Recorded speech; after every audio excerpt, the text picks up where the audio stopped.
Constructing your life is about much more than just building a bank account. Each week, join real estate entrepreneur and mindset coach Austin Linney as he interviews guests who are constructing their dream lives and impacting the world around them on a daily basis. If you're an entrepreneur or wanting to start a business, or you just want to hear motivating stories of how others have overcome the odds, you are in the right place. And now for your host, Austin Linney. Guys, welcome back to Construct Your Life. This is Austin Linney here, and I have the honor of having Mr. Tim Lyons here. How are you doing, sir? I'm doing great, man. Thanks for having me on. You got it, my man. Before we get started, I just want to thank the sponsor for the podcast, dreamchasers.com. We really appreciate their support. And Tim, what I like to do with my guests is kind of let them start their story where they want to, and then we'll go from there. Yeah, awesome. Well, again, thank you for having me on your show. It's a pleasure to be here. So this is a great podcast. I like to listen to it because tons of great stories on it. So my story kind of goes like this, man. I'm a 38-year-old married father of 3 little girls, and I was living what I thought was an incredible life, still an incredible life, but you know, I get to work as a New York City firefighter, and I've been doing that 15+ years. And I've never worked a day in my life because when I get to go to the firehouse, I'm just excited. I have 24 hours to be with the guys and the girls too. And it's just fun, right? So been doing that for a while. And then, you know, like a lot of guys, we work 24-hour shifts and then we have a couple of days off. I worked on the side, and I put myself through nursing school while I was working full-time at the firehouse. And I became an ER nurse. And that's what I did for I was a nurse for about 8 years. Kids were little, worked, standard 60, 70 hours a week, overtime or, hospital. And my wife was home with the kids and life was good. Bills were getting paid. There was some savings, 2 vacations a year, maybe. It was, 2 good cars in the driveway. But then my kids started getting a little bit older and noticing that I wasn't home a lot. And, my wife too was like, man, I need some help at home. And, you're always out. And by that time I was working even more, maybe 80, 90 hours a week. And, something had to give. I just knew there had to be a better way. And I've always had my foot, my fingers on the pulse of real estate and finance. And I've always been like a retail investor in ETFs and stocks. Of course, I have the 457 plan with the fire department and a 403B with the hospital. So I kind of always paid attention. But real estate to me was one of those things that I was going to do someday. Someday I'm going to get into real estate. Someday I'll do this and someday I'll do that. And I think a lot of us kind of fall into that trap sometimes of thinking that someday is going to come. And what I realize is that you have to just take action.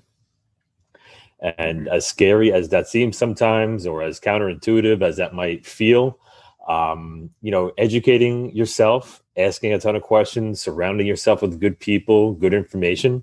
And you don't have to know 100% before you pull the trigger. You have to know enough to be dangerous. You have to know enough to, be informed, but then taking action is honestly the biggest thing that has moved me forward over the last year or so.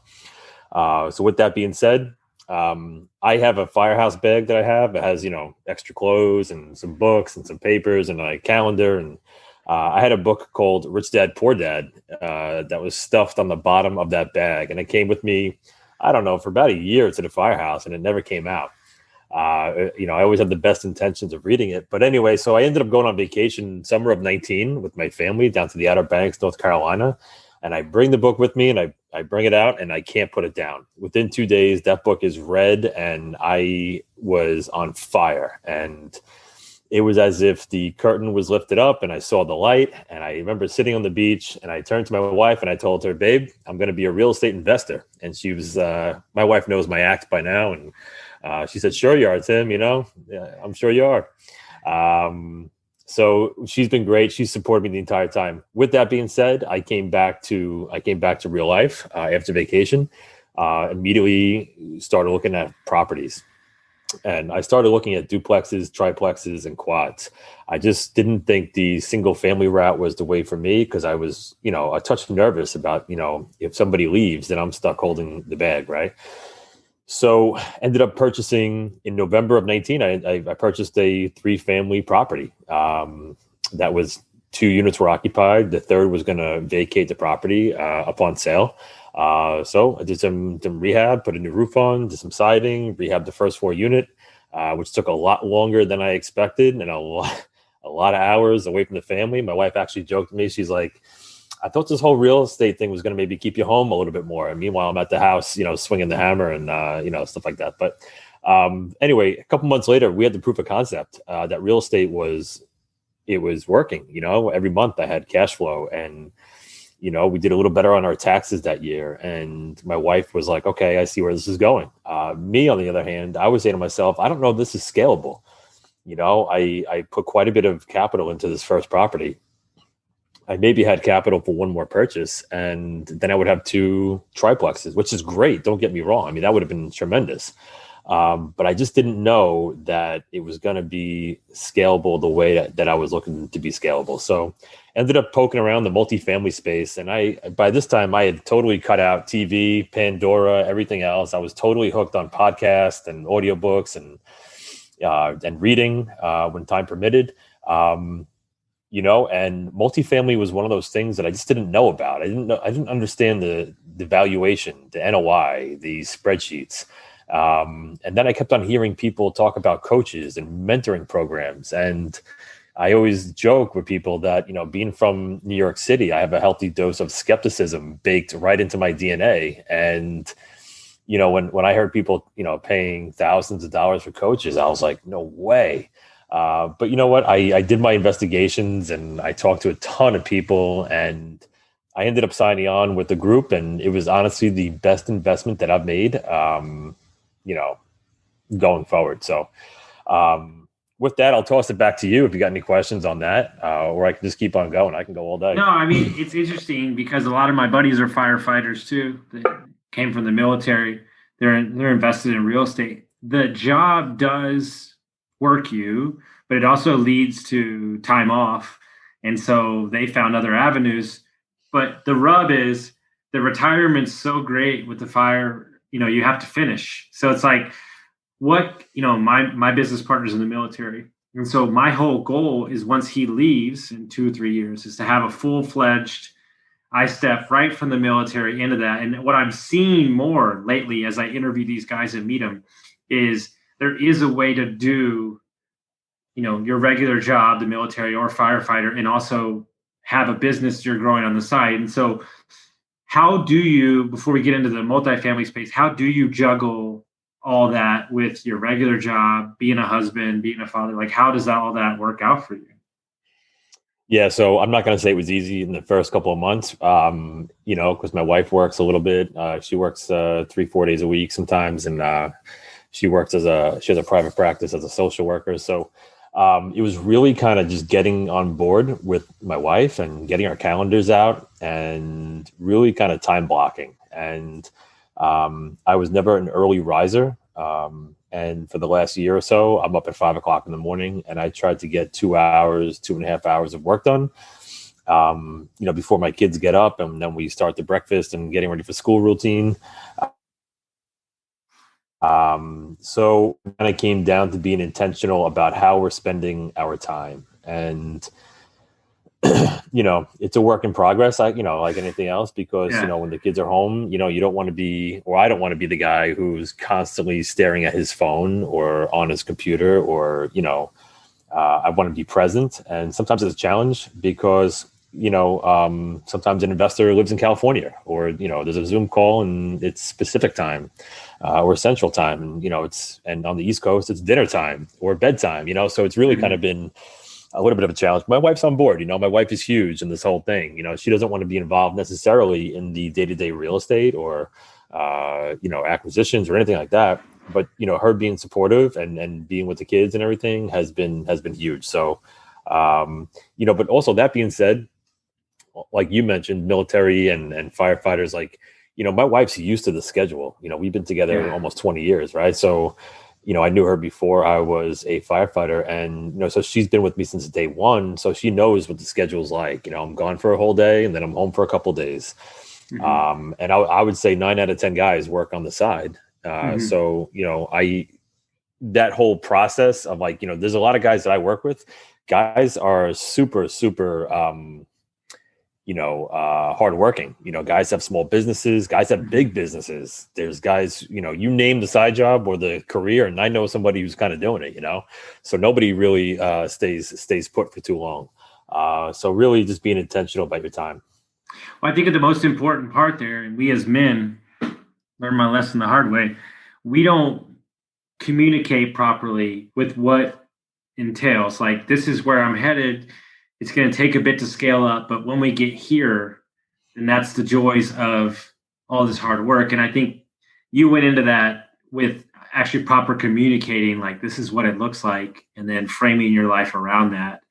And that's what I don't think we do enough. Like, whether that's your employee or somebody working for you, you have to paint the vision of, you might have to take it on the chin for a couple of years, but I see us here then, and then they can be pulled towards that vision. 100%. And I actually want to save that little sound bite that you said. I was a good communicator. I want to share that with my wife when this is published. So I'll text her. Thank you. I appreciate that, dude. I can take all the wins I can get. No, you're right. Listen, I mean, I never used to write down my goals. I never used to write down my priorities. I never used to keep a journal. To me, that was like foo-foo type stuff. And I just didn't see any value in it until I realized that there's value in it. Like you hear all these different podcasts or books about success or business or entrepreneurship. And,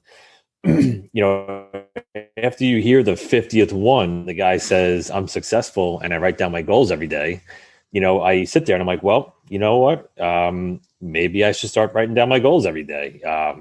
You hear guys talking about time blocking and, well, maybe I should do that. Early rising, like the whole thing, So, I can honestly say that once I started changing my mindset and being open to some different things that maybe I didn't believe in beforehand, there is total value in it, and it's totally skyrocketed our business in the last 12 months. And before we get into the multifamily stuff, on the group part, the coaching thing, because I hear it all the time. I just had a phone call with a guy today who's never had coaching, and there's a lot of bad coaching. There's a lot of bad groups out there. So that space is kind of mucky sometimes. But talk about the value of being around people where maybe their goals or their vision was a little higher than yours. And it almost like, same thing. It almost like pulls you in that direction and opens up. And that's really what we're seeking, is options. You only know what you know because you don't know. And so I would imagine getting with that group allowed you to just kind of like almost, supercharge your vision. There's no doubt about it. And like I said before, it's the best investment I made. And here's why. So, once I did my due diligence on some different groups and I ruled some out in the beginning, and then I really kind of drilled it down to two groups. There's value in the group because it's a community and it's the people around you who are doing the things that you want to do. Right. So, there's newbies, there's middle people, and there's super experienced people. But at the end of the day, what I found was there's an abundant mindset within the group. So, everybody's looking to help everybody else out. And whether it's the experienced guy with the newbie or two newbies, hey, I just found this out, whatever. But at the end of the day, these are where the partnerships are found. This is where the intelligence is found. This is where information sharing takes place. This is where you can, what I call R&D, rip off and duplicate from somebody else's success, by hearing these stories and being surrounded by them. And we have, in the group that I'm in right now, it's the Jake and Gino program. And it's just tremendous. Like, so, there's accountability pods where we meet, at first used to be weekly. And it's just, keeping each other accountable. What are you guys doing this week? What were your wins? What were your losses? What are you focused on for the next week? And then if you show up the next week and you didn't do anything, well, you just got crushed by the rest of the group, Yeah. Or maybe you're stuck, on something, and, to have a mastermind to kind of lean on and say, hey, what do you think about this? I mean, it was huge in the beginning. But outside of that, we have an accountability coach. We have an expert deal coach, and you have direct, contact with these people, and the learning curve is just compressed. Maybe you have a 10-year learning curve. You want to do it by yourself, and that's great. I give you all the credit in the world. But if you want to collapse those timeframes, the rip off and duplicate model, and surrounding yourself with people that are successful in doing what you are doing. Mm-hmm. Our deal coaches, they're doing deals. They're in this space. They're into real estate. 110%. So. And that's really the value. And, obviously I joined the first week in March of 2020. And my goal was to work every minute the girls were in school. Well, guess what? COVID hit and they were home before I knew it. And I was doing, homeschool until the end of the year. So things got a little different. But, these guys, most groups will have live events. I can speak for Jake and Gino. They like to have 4 to 8 live events per year. And it's all about networking. It's all about meeting people, seeing what's top of mind for everybody. And, I can honestly say within my community, it's the rising tide will lift all ships. And it's been a great experience so far. Well, what's interesting, and I don't think people understand because I've been a part of a couple of masterminds myself. You think, and don't get me wrong, the information available, the access to coaches is amazing. That's amazing. But in my theory, it's not what you're paying for. What you're paying for is the people that you're in the group with. And I've done business with these people. I've done deals with these people. And for me, I think that's something that gets lost in the mix is, yes, it is this money, but to be around that level of people all the time, sometimes you have to pay to play to get into that group, and then they become your friends, and then you can spawn off and do other things from there. So when you bought that first triplex, what have y'all done since then? And what are y'all focused on currently? Yeah. So when I first joined Jake and Gino, my goal was to do like 6, 12, 18 unit properties with my brothers and, my dad and maybe some other people. Because that was really Jake and Gino's that was their sweet spot. That was what they knew. They have they talk about buying a underperforming property and, making your improvements, refining out of it, using those proceeds into the next property. It's called refi and roll. And I love that, it's all about, taking that equity, in multifamily. You can basically force appreciation, take the equity in a refi and put it into another property. And it's amazing. So that's what I thought I was going to be doing. But what I found was the group that I kind of got mixed into upon joining, they had some syndication experience. And I very quickly got into a syndication with actually my deal coach. He gave me an opportunity of a lifetime to kind of hop into that deal and learn syndication from the ground up. So I'm forever grateful to him for that. So what does it mean to do due diligence on a property? Get the financing, what does it mean to do a webinar for investors? How do you talk to investors? I had to go from Tim the fireman and Tim the ER nurse to Tim the syndicator, trying to raise capital from friends and family. And they were like, what are you doing? How does it work? And I understood it, and I saw the value in it, but, obviously that was a big teaching lesson, learning lesson for me, is that I need to learn how to, communicate what I'm doing. How does it work? How do you get paid? What's the value, and I've been doing pretty good at that. So fast forward to now, where I'm just in the process of, we'll be closing our 3rd syndication. Right now it's January 28th. We're closing February 17th. So within a year's time from joining Jake and Gino, I will be, a general partner in $45 million worth of assets.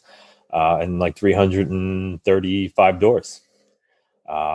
It's incredible, Amazing. Just simply incredible. So, so when people talk about, I don't know if that's for me, and I'm not saying syndication is the way, because I still want to do that original refi and roll.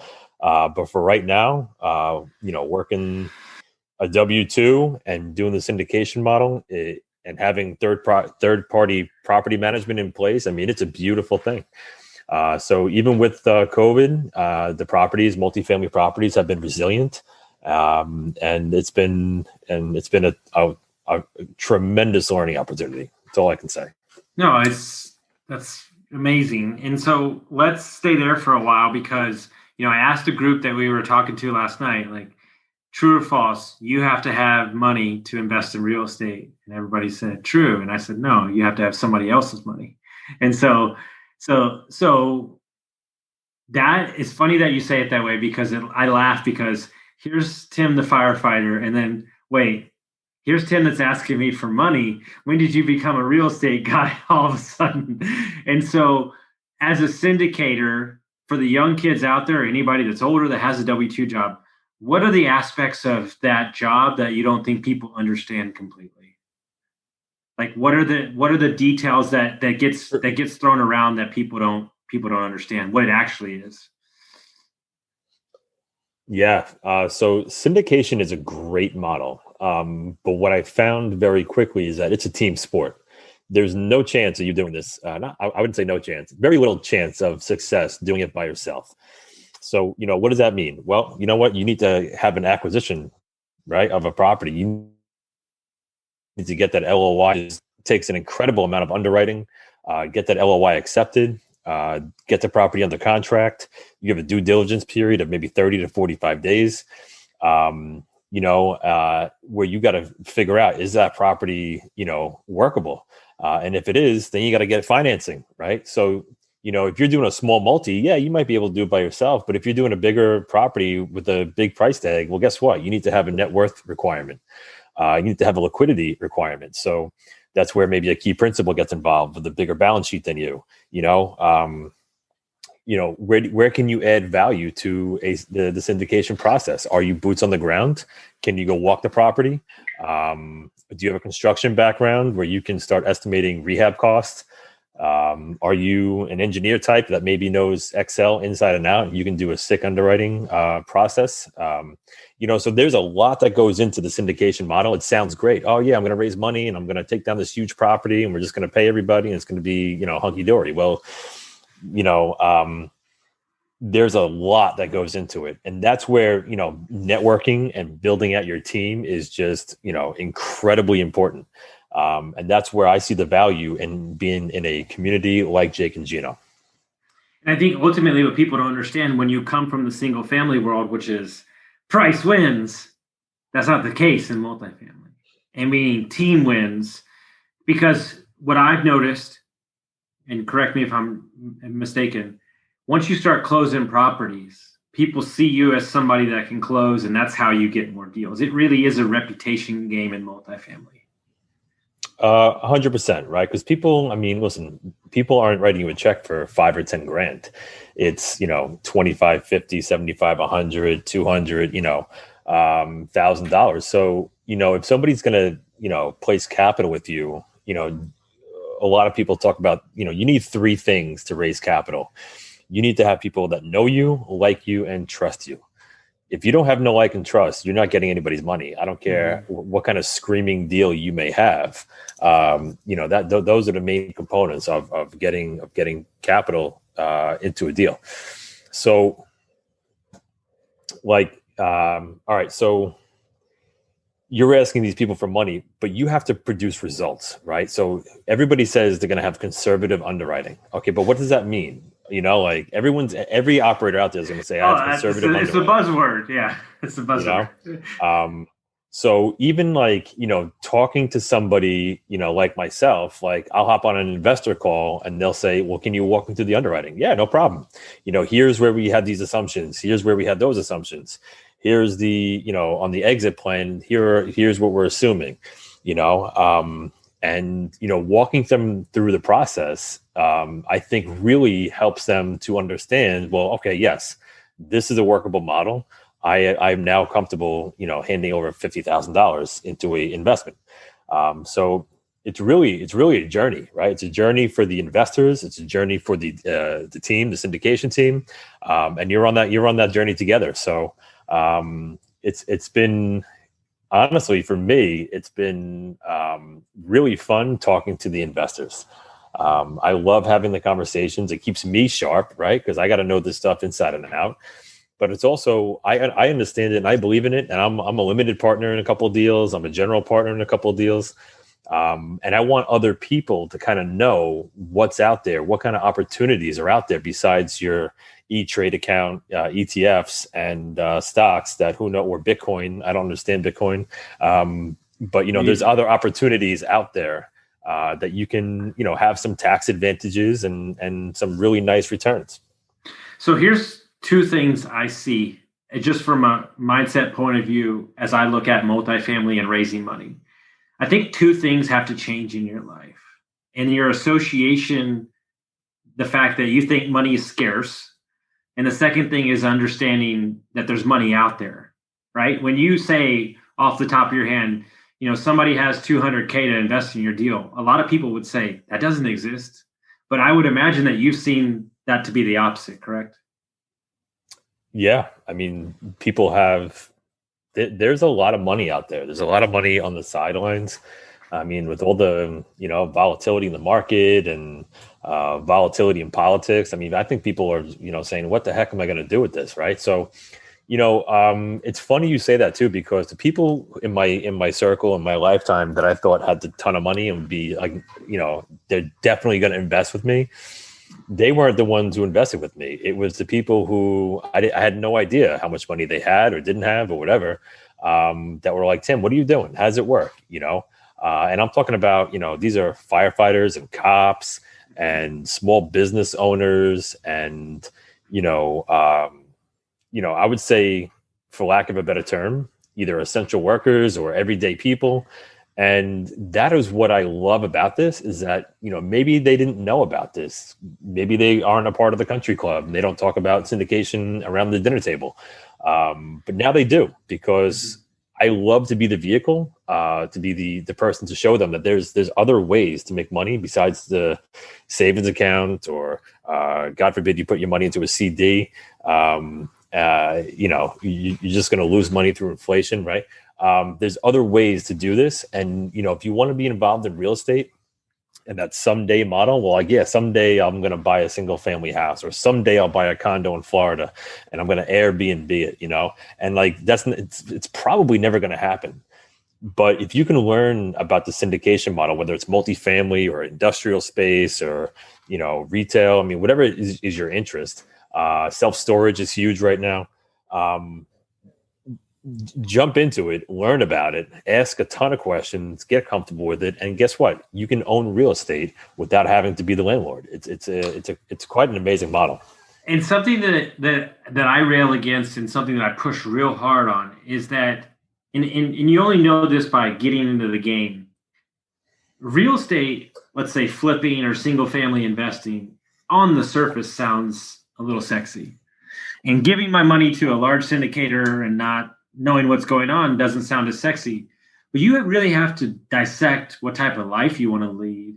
And if you're invested, let's say, in 600 units, right? Or like you have a good job, like that allows you to have your money working for you, and you can go do your life, go live your life, go travel, go all do those things. Now, on the same token, I think one of the issues that gets me fired up in the multifamily space, and I beat against this, is I think we need to remove the conversation of how many units we have, like it's a thing, like we're excited about it. I think we need to talk. It's the same thing in the Airbnb space. I could have the same conversation in the Airbnb space. I think we need to talk about gross to net profit, right? And I think I was joking with somebody earlier. If we had to stand up on a conference stage and say the only thing we could say about ourselves is I'm Austin Linney and I net profit this much, and you weren't allowed to say your unitness, I think that would be the true conversation to have. And so you really have to get in and figure out how money works to understand that yes, investing in 1,000 units might be good, or investing in 200 units with your spread being greater. And that's where somebody like you, having a real conversation about what does this look like? Am I giving, maybe you could only give 25,000, but on the next one, because of that deal, you could get 50,000, and just letting your money work for you. 100%. I think you nailed it right on the head. If you have 1,000 units, but they throw off $1 a unit per month, all right, well, you got $1,000 a month. If you have 200 units that put out, $50 a month, like, did I just do that wrong? It doesn't matter, but I know where you were going. You know what I'm saying, right? The unit count should be inconsequential. It's how are they performing, Mm-hmm. and that's what when people kind of come into this and they're just getting comfortable with the process, it's really vetting the sponsor. What kind of track record does the sponsor have? Mm-hmm. What kind of returns am I going to get? And like you said, there's nobody ever taught me, or I guess I never took the initiative to find out about money the way that I have in my late 30s. Mm-hmm. And what you were alluding to is the velocity of money, right? Having your money working while you're living your life. And maybe after the 5-year cycle, like 5-year life cycle of a multifamily syndication, well, guess what? Now you just doubled that capital, or you did even a little better. Maybe you had a 2.5x equity multiple. If you don't use any of that and you roll it into the next deal, I mean, you can see very quickly how you can keep on doubling your money every, say 5 to 6 years, and you're getting some tax benefits, you're getting some exposure to the real estate. So you're diversifying your portfolio, and you're not doing anything. You're not fixing a toilet. You're not screwing in light bulbs. You're not dealing with any of that stuff. So, but yeah, learning about money, I think, is first and foremost, before even investing in kind of anything. It's really been a journey that I've been on. And I'm so happy to kind of be here and be able to speak to other people about it. Well, I mean, in November, we have another event coming up next week. We had a Construct Your Life Mastermind, and Bruce Peterson spoke. And I knew a lot about syndication enough because a lot of my friends do it. But he taught me a lot of stuff that I was unaware of. And so it's like I look at, you're not only getting money for putting the deal together, you're getting tax depreciation, you're getting monthly income. I mean, it was a really eye-opening experience to me. But he said something to me. We had lunch back in October, and I was like, why don't you have like 4,000 units? And he's like, I could if I wanted to. He said, I like my life. And so it got me thinking, like, we as people, and I think this is what you have to do with how much you have going on. We haven't mapped out the game plan. Like we're walking through the hallway with the lights off, the doors are closed. But if you have like, okay, I need $6,000 a month coming in. When I hit that, then we'll stop and go, okay, what do I need next? And so how many more years do you have as a firefighter? So I got about 4.5 left. And so after that, is it full-time real estate? 100%. I mean, look, at the end of 4.5 years, I'd like to sit here and say, yeah, I'm going to leave. No problem. Like, I'll be a full-time, real estate syndicator. The truth be told is I love that job. Yeah. I love the guys that I work with. Can I ask you a question? I got to ask you a question because I've met enough of y'all. I need a real answer. Why? Because it's long hours. And to be honest with you, just because I know from some of my friends, some of the people y'all help maybe not be as grateful as they should be. Why do firefighters love their job so much? Yeah, I mean, it's why. I mean, I don't even know that I can put the answers squarely on anything. It's a culture. It's a way of life. I mean, you're here in the firehouse with somebody for 24 hours. We have exceptional good time in the firehouse. We're always laughing. We're always working hard. We're always pushing each other to do the right thing, to be the best at what we do. There's a tremendous amount of pride in doing your job well.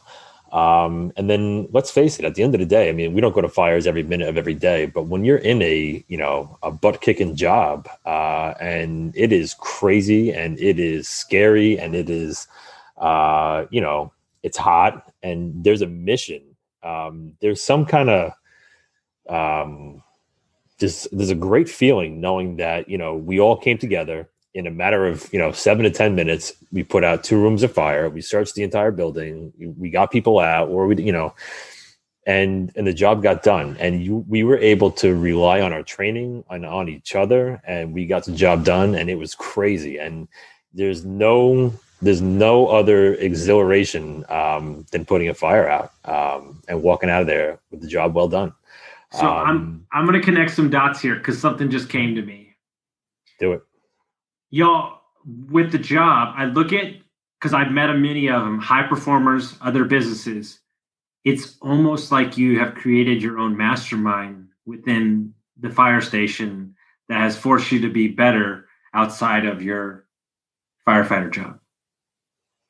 100%. 100%. Actually, it's funny you bring this up because the FDNY has had, some opportunities to team up with the military. And I was talking to a chief one time that was doing some of these trainings with the military. And he got asked a question, how can the military duplicate what the FDNY, the bonds that are with the brotherhood, they call it, how can that, you guys will do anything for each other. You guys are on the same page, and don't get me wrong. I mean, there's always a little bit of flexibility there, I'll say. But at the end of the day, I mean, the military's asking the FDNY, like, how do firefighters, how do you guys create that culture and that feeling, of being one? And it was hard for even that chief with like 35 years on the job to kind of nail it down. But it's something special. It's something really, really special. I think I've got my closest thing I can think. It's simplicity of mission of purpose. There's something burning. There's something burning, and we put it out together. Because my favorite thing in the entire world, people think I'm crazy. You got these great goals and everything. I want 30 acres that I can mow. I love to mow. Oh, it's my favorite thing. Yeah. There's the grass. It's grown. You cut it. It's done. Looks great. It looks tremendous. Yeah. I don't know. And so I see it as this world we live in is full of all these decisions all day. But when it comes to fighting fires, there's a fire. We put it out. Done. Boom. Game over. Boom. I love it. Well, man, if they want to find out more about you, how would they do that, my brother? Yeah, so they can come to citysidecap.com. That's CITYSIDECAP.com. My email is tim@citysidecap.com. I'm on LinkedIn. I'm on Facebook. Bear with us. We're rolling out a new website any day now. I mean, got any questions? I'd be more than happy to hop on a call, email. Just reach out. Guys, I love it. And if you like this episode, make sure you send it out to your friends, guys. We'll see you next time. Thank you.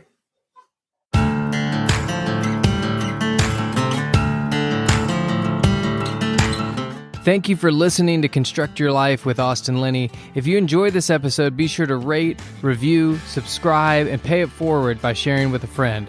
Most importantly, take this opportunity to start constructing your life by taking immediate action on what you learned. For show notes, resources, and more information on one-on-one coaching with Austin, visit constructyourlifepodcast.com.